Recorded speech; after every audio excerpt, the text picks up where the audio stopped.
Di antara keindahan akhlak seorang muslim adalah sabar. Dan sudah pernah saya jelaskan sabar masuk dalam 3 keadaan. Sabar dalam mengerjakan ketaatan. Duduk di majelis ilmu seperti ini. Puasa, sholat, zakat, bakti sama orang tua. Apalah, itu semua kesabaran, butuh kesabaran. Yang kedua sabar dalam meninggalkan kemaksiatan. Sudah sering saya ulangi nih, kita punya peluang berzina, kita punya peluang berbohong, kita punya peluang menipu orang, kita punya bisa buat apa saja. Tapi pada saat peluang itu datang, sabar, tolak. Karena pasti terlintas di benak kita, nggak mungkin. Setiap orang pasti punya peluang berzina, bohong, segala macam, tapi dia sabar. Dan yang ketiga, sabar dalam cobaan harian. Kata beliau, di antara keindahan akhlak seorang muslim adalah sabar dan tegar menghadapi gangguan karena Allah Subhanahu wa taala. Kesabaran adalah menahan diri dari hal-hal yang tidak disukai atau tegar menghadapi hal-hal yang tidak disukai dengan rela dan pasrah. Kalau sudah terjadi berarti ada sesuatu yang Allah inginkan. Gitu kan? Dan memang teman-teman, cobaan kalau datang tidak terprogram. Antum bangun tidur sakit. Kita nggak ada salah sama orang nggak kenal, dia fitnah kita. Dia gibah, caci maki, biarin aja. Yakinlah pada saat itu Allah sedang memberikan sesuatu dari dia. Baik itu pahalanya diberikan kepada kita, baik juga ada dosa-dosa kita yang dimaafkan karena perilaku yang dia lakukan itu. Seorang muslim menahan dirinya dari hal yang tidak dia sukai, seperti bersusah payah melaksanakan ibadah dan taat kepada Allah. Ini saya bilang tadi sabar pertama, sabar dalam mengerjakan ketaatan. Konsekuensi dalam menjalankannya, menahan diri jangan sampai bermaksiat kepada Allah SWT yang maha tinggi lagi maha luhur, dan benar-benar enggan mendekatinya. Ini yang kedua, sabar dalam meninggalkan kemaksiatan. Meskipun secara naluri nafsunya menginginkan dan tergiur olehnya. Kita pasti tergiur. Ada lawan jenis, punya kecantikan, punya kegagahan, ajak berzina, tapi sabar. Nabi Yusuf alaihissalam digoda oleh Ratu Mesir. Sabar. Beliau berusaha untuk menahan itu. Ia juga menahan diri dari cobaan yang menimpahnya. Ini cobaan yang ketiga. Ini sabar yang ketiga. Sabar dalam cobaan harian. Sehingga tidak berputus asa atau membenci. Karena menurut ahli hikmah atau orang bijak, bersedih atas hal yang telah berlalu adalah penyakit. Sedangkan bersedih atas hal yang sedang terjadi akan melemahkan akal. Dan benci kepada takdir adalah mencela Allah. Zat yang Maha Esa, yang Maha Kuasa lagi Maha Perkasa. Dalam kondisi demikian, ia meminta tolong dengan mengingat janji Allah berupa balasan yang amat baik atas berbagai ketaatan yang disediakan bagi pelakunya berupa pahala yang berlimpah ruah dan ganjaran yang besar. Juga dengan mengingat ancaman Allah Subhanahu wa taala kepada orang-orang yang membencinya dan yang bermaksiat kepadanya berupa azab yang pedih dan hukuman yang keras. Serta mengingat dengan yakin bahwa ketentuan takdir Allah pasti berlaku. Dan sudah pernah saya jelaskan teman-teman sekalian, dalam kehidupan kita sehari-hari pasti saja akan ada cobaan, ya, akan ada cobaan. Bedain antara cobaan dengan bencana, sudah pernah saya jelaskan itu. Kalau cobaan datangnya individu, kita sakit, diganggu orang, segala macam, perintah untuk mengerjakan ibadah secara pribadi, sholat, puasa dan seterusnya, perintah meninggalkan dosa-dosa, ini secara pribadi. Pasti kita diuji. Ada bencana, tidak akan terjadi kecuali karena dosa-dosa yang merata. Nanti kita akan bahas itu insya Allah. Karena kesabaran tanpa keluh kesah, itu termasuk akhlak yang diusahakan dan diperoleh melalui berbagai macam latihan dan perjuangan. Maka seorang muslim selalu membutuhkan pertolongan Allah agar dianugerahkan rezeki berupa kesabaran dan juga memohon diilhami kesabaran dengan mengingat perintah-perintah yang ada dan pahala yang dijanjikan baginya. Seperti misalnya firman Allah SWT dalam surah Al-Imran ayat 200, ayat terakhir dalam surah Al-Imran. A'udzubillahi minasyaitonirrajim. Ya ayyuhalladzina amanu sabiru wasabiru warabitu wattaqullaha la'allakum tuflihun. Hai orang-orang beriman, bersabarlah kalian dan kuatkan kesabaran kalian itu, jangan setengah-setengah. Dan tetaplah bersiap siaga di perbatasan negeri kalian dan bertakwalah kepada Allah supaya kalian beruntung. Jelas di sini Allah suruh bersabar dan mengokohkan sabar, ekstra sabar. Gitu ya. Jangan bilang saya tidak bisa sabar, enggak, saya sabar insya Allah. Sebagian ayat Al-Quran menceritakan tentang orang-orang beriman sebelum kita mengatakan kepada orang yang mengganggu mereka, wala nasbiranna ala ma adzautumuna. Kami pasti akan sabar terhadap apa yang kalian ganggukan kepada kami. Karena kami tahu ini ada pahalanya. Juga dalam surah Al-Baqarah ayat 45 Allah berfirman, a'udzubillahi minasyaitonirrajim, wasta'inu bis-sabri was-shalah. Minta tolonglah kepada Allah dalam setiap menghadapi masalah di dunia dengan apa? Dengan duit, dengan bekerja sama orang? Enggak. Dengan sabar dan sholat. Kalau sudah datang cobaan, sabar. Disitulah puncak pahalanya. Bahkan kata Nabi SAW dalam hadis memberikan kita kata kunci, innamas sadmatu fil ula. Sesungguhnya rasa pedih itu hanya di awalnya saja. Hari-hari pertama, setelah itu sudah jadi biasa kok. Disitulah puncak pahalanya. Siapa yang menjaga lisannya, kata sebagian salaf, dari keluh kesah kepada manusia, dari cobaan yang sedang Allah timpahkan, Allah muliakan dia karena dia bisa menerima apa yang sedang Allah ujikan. Seperti kita kalau lagi sekolah dikasih ujian, harus datang jam sekian, harus pakai baju ini, tidak boleh bawa buku. Ada peraturan-peraturan, kita nggak suka tapi kita tahu ini akan ada manfaatnya, menaikkan kita kelas. Ya. Kalau tanpa ujian tidak naik kelas. Diuji oleh Allah SWT, kalau kita berhasil ngisi semuanya pertanyaan-pertanyaan tersebut, lalui dengan kesabaran, ketenangan, maka kita akan naik kelas. Dalam ayat lain, dalam surah An-Nahl ayat 127 Allah berfirman, a'udzubillahi minasyaitonirrajim, wasbir wa ma sabruka illa billah. Bersabarlah hai Muhammad, dan tidaklah kesabaranmu itu melainkan dengan pertolongan Allah. Nabi Muhammad SAW diganggu di rumah tangganya, difitnah dalam kehidupannya dengan sahabatnya, dalam perjuangan dakwanya, banyak sekali. Tapi beliau sabar. Juga disebutkan dalam surah Luqman ayat 17. A'udzubillahi minasyaitonirrajim. Wasbir ala ma asabak inna dzalika min azmil umur. Luqman menceritakan kepada anaknya dan Allah kekalkan nasihat ini, dan bersabarlah atas apa yang menimpahmu. Gak ada gunanya kamu teriak-teriak karena sudah terjadi.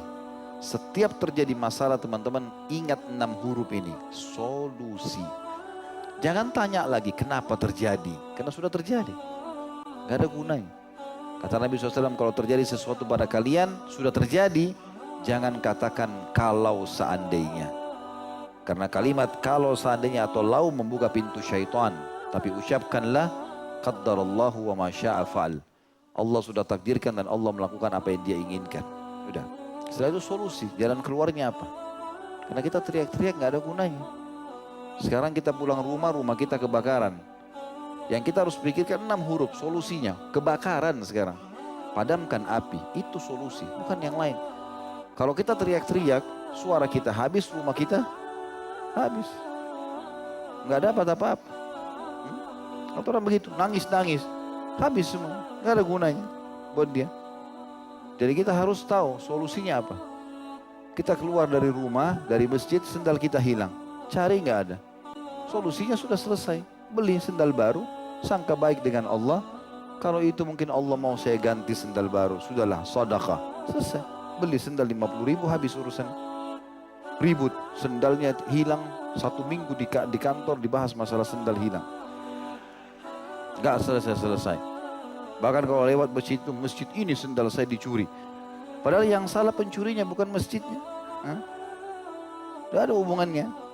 Dia hilangkan pahalanya sendiri. Toh juga sendalnya sudah pasti hilang. Biar juga dia ngamuk-ngamuk tidak kembali. Jadi gak ada gunanya sama sekali. Makanya kata Luqman kepada anaknya, dan bersabarlah atas apa yang menimpahmu. Sesungguhnya yang demikian itu termasuk hal-hal yang diwajibkan oleh Allah. Karena pasti terjadi. Dan solusinya cuma sabar. Nggak ada yang lain. Kalau sudah terjadi masalah, sabar. Nggak ada yang lain. Dan sabar sudah pernah saya jelaskan definisinya. Menerima keputusan Allah dan mencari jalan keluar. Sabar bukan elus dada duduk manis. Tidak. Tapi sabar adalah menerima keputusan Allah lalu kita ikhtiar mencari jalan keluar. Lalu ayat yang paling mulia berhubungan dengan sabar adalah ayat ini. Mengucapkan kalimat istirja. Teman-teman tentu sudah hafal. Dalam surah Al-Baqarah ayat 155 sampai 157, a'udzubillahi minasyaitonirrajim wabashshiris sabirin. Sampaikan berita gembira kepada orang-orang yang sabar. Kok orang sabar pasti hadapi masalah? Kok ada berita gembiranya? Allah mengatakan, alladzina idza asabathum musibatun qalu inna lillahi wa inna ilaihi raji'un. Mereka apabila ditimpa musibah mereka mengatakan inna lillah, kami milik Allah, wa inna ilaihi raji'un, dan kepadanya kami akan dikembalikan.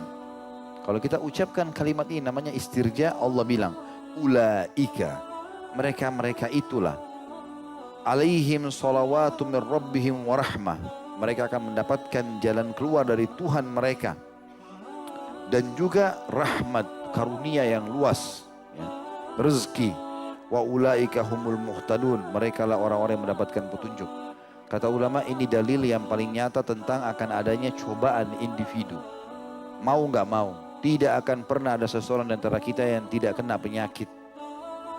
Akan melalui prosesi-prosesi, ditipu orang lah, difitnah lah, digibah lah. Dan beruntunglah orang yang faham konsep ini dari awal, dia tahu dia suruh bersabar. Setiap orang yang mengganggu antum, yakin langsung pada saat itu Allah sedang menginginkan kebaikan. Orang ini penyebabnya saja, cuma penyebab. Ada orang utang gak bayar, kita sudah tagih gak mau bayar, kita harus sangka baik dengan Allah. Allah mau menginginkan sesuatu nih. Dengan kejadian ini Allah inginkan sesuatu, pasti karena ini diangkat derajat, tak mungkin tidak. Dan tentu para ulama salaf dari sahabat dan tabi'in sudah menukil beberapa kalimat-kalimat hikmah mengatakan, makin berat cobaan seseorang maka makin besar nikmat yang sedang menunggunya di ujung cobaan tersebut. Jadi pasti akan ada sesuatu. Jadi kalau antum merasa cobaan antum berat sekali dan antum bisa bersabar, berarti akan ada sesuatu yang antum dapatkan di sana, di ujung cobaan tersebut, sesuatu yang besar pula. Kemudian dalam surah An-Nahl ayat 96 juga Allah berfirman, A'udzu billahi minasyaitonir rajim wa lanajziyannal ladzina sabaru ajrahum bi ahsani ma kanu ya'malun. Dan sungguhnya kami pasti akan memberikan balasan kepada orang-orang yang sabar dengan pahala yang lebih baik dari apa yang telah mereka kerjakan. Artinya balasannya akan sangat besar. Juga dalam surah Sajdah ayat 24 Allah berfirman, A'udzubillahi minasyaitonirrajim, tentang orang-orang sabar akan diangkat derajatnya, bahkan dijadikan pemimpin-pemimpin di muka bumi. Wa ja'alna minhum a'immatan yahduna bi amrina lamma sabaru wa kanu bi ayatina yuqinun. Dan kami jadikan di antara mereka dan pemimpin yang memberi petunjuk dengan perintah kami ketika mereka sabar dan mereka meyakini ayat-ayat kami. Juga Allah menyebutkan tentang tidak adanya batas daripada pahala sabar nanti hari kiamat dalam surah Az-Zumar ayat 10. A'udzu billahi minasyaitonir rajim, innama yuwaffas sabiruna ajrahum bighairi hisab. Orang yang sabar pasti akan mendapatkan pahala mereka tanpa ada batas. Jadi tidak lagi nilainya, tapi akan diberikan banyak sekali. Itu semua ayat-ayat Al-Quran yang menjelaskan tentang masalah sabar. Kita akan masuk teman-teman sekalian dari hadis Nabi SAW berhubungan dengan akhlak sabar ini. Sabda yang pertama adalah sabda Nabi SAW riwayat Imam Muslim nomor 223. As-sabru nur. Sabar itu adalah cahaya atau pelita kehidupan. Kalau sudah bisa sabar, sudah luar biasa. Itu adalah pelita kehidupan. Juga dalam hadis yang lain, riwayat Bukhari nomor 1469, kata Nabi SAW, "Wa may yasta'fif yu'iffahullah, wa may yastaghni yughnihillah, wa may yatasabbar yusabbiruhullah, wa ma utiya ahadun ata'an khairan wa awsa'a minas sabr." Barang siapa yang berusaha menjaga diri, maka Allah akan menjaganya. Dia tidak mau terjumus pada haram, Allah mudahkan dia untuk meninggalkan yang haram itu. Barang siapa yang berusaha merasa cukup, maka Allah akan mencukupinya. Kalau sudah merasa cukup, dia tidak mengemis, maka Allah akan buat dia cukup. Barang siapa yang berusaha bersabar, maka Allah akan menjadikannya bisa bersabar. Dan tidak ada seorang pun yang dianugerahi sesuatu yang lebih baik, lebih sempurna, lebih dia butuhkan, lebih daripada diberinya kesabaran. Hadis ini riwayat Muslim nomor 2999. Maaf, Imam Bukhari 1469. Juga Nabi SAW memuji orang mukmin karena kesabarannya dalam masalah yang dihadapi. Sebagaimana sabda beliau, "Ajaban li amri mu'min, li amril mu'min, inna amrahu kullahu lahu khair, wa laysa dzalika li ahadin illa lil mu'min. In asabathu sarra'u syakar, fakana khairan lah. Wa in asabathu darra'u sabar fakana khairan lah."